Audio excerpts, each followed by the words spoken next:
Talking about transgender discussions on Twitter.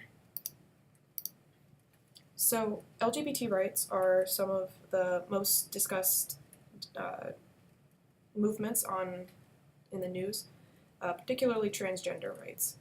Since last year, gay marriage was approved in all states, but given with our new legislation, there's a high chance of a lot of these rights getting rescinded, and the movements that we're going for, particularly with transgender rights, may be ignored. In 2016, there were 27 transgender individuals who were murdered, and 9 so far in 2017.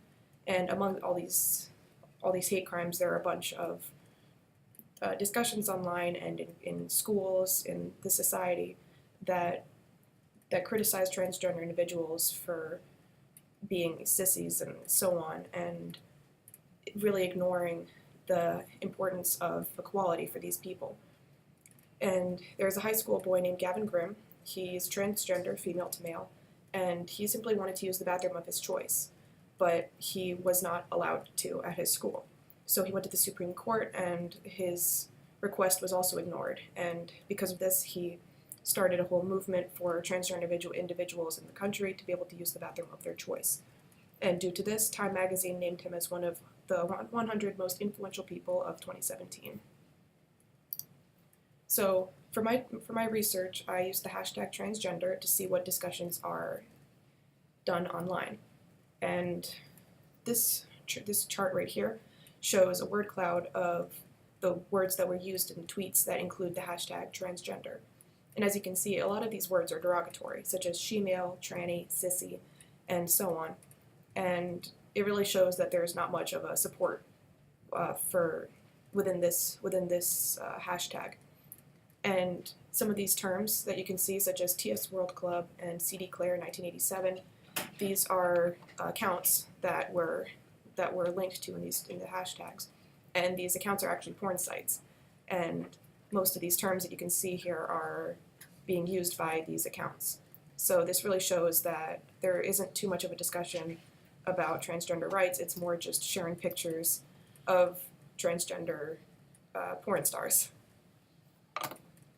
And here is another chart of a networking cloud of people's discussions on Twitter. So it shows different accounts. And you can see in the center that there's, again, CD Claire 1987 and TS World Club.